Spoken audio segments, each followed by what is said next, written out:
Welcome to the channel. I'm Dr. Hari and this is Dr. Hari Talks.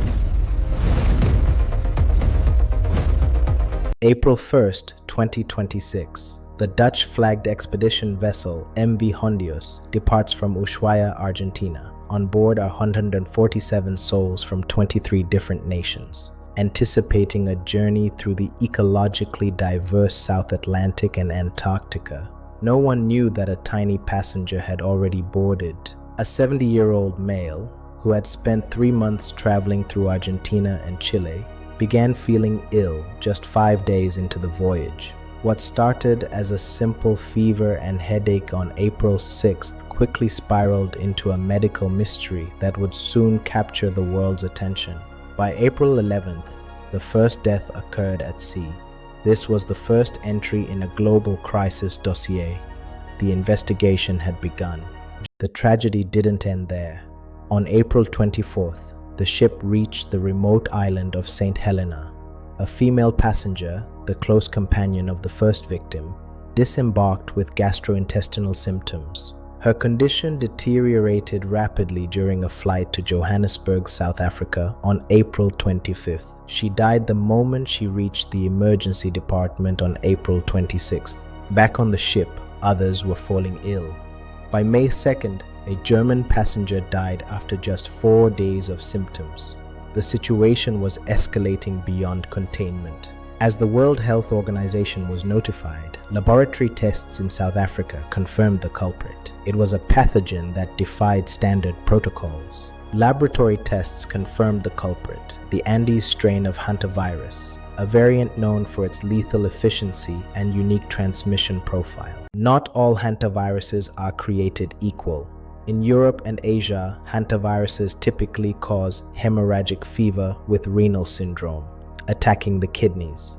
But in the Americas, we face hantavirus pulmonary syndrome, or HPS. The Andes strain identified on the MV Hondius is particularly notorious. While most hantaviruses only jump from rodents to humans, the Andes strain is the only variant confirmed to have limited human-to-human transmission. This biological flexibility is what turned a cruise ship cabin into a high-risk zone, making every close contact a potential carrier. The Andes strain represents a critical shift in how we monitor zoonotic spillover. It is no longer just about the rodents, it is about the human network. How does it kill? HPS is a master of deception. It starts with flu-like symptoms, fever, muscle aches, and fatigue.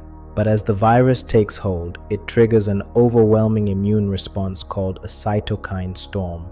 This is the body's own defense turning into a lethal weapon. This causes the capillaries in the lungs to leak fluid.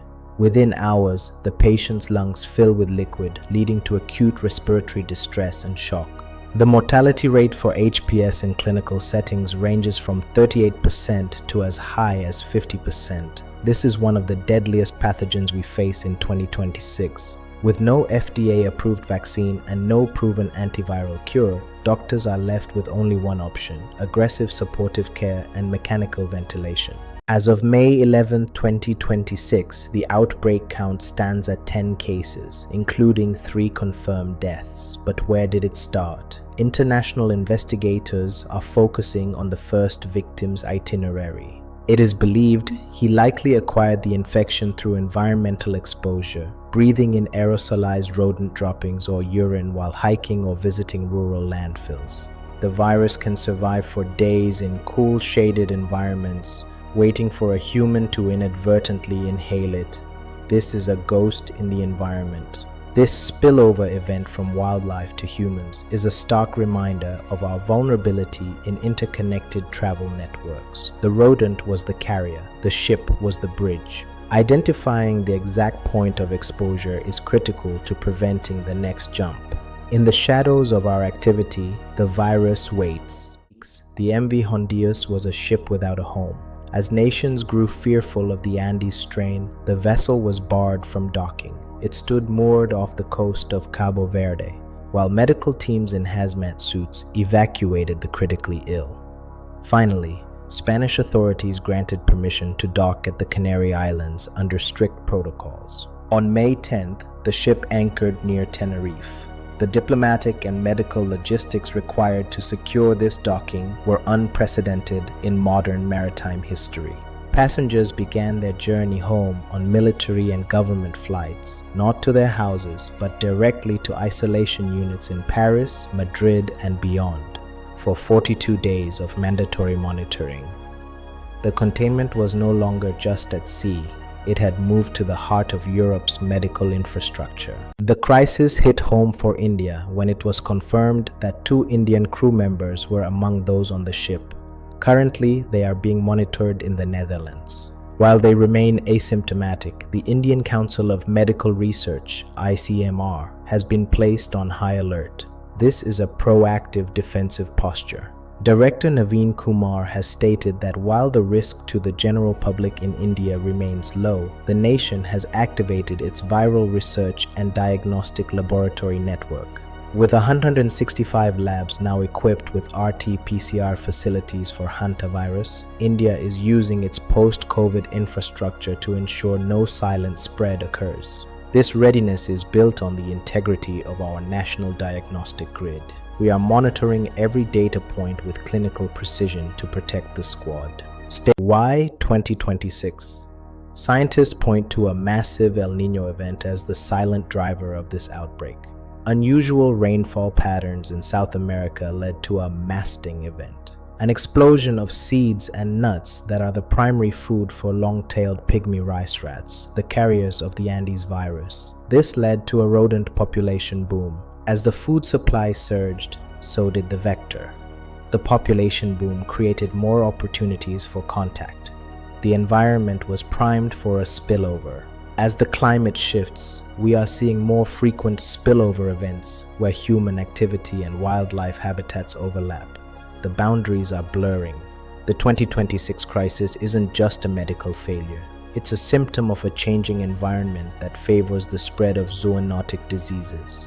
Nature is responding to the shift. Why 2026? Scientists point to a massive El Niño. Is this the next pandemic? Public health experts say probably not. Unlike COVID-19, Hantavirus does not spread easily through casual contact or air over long distances. It requires close, prolonged physical contact or direct exposure to rodent waste.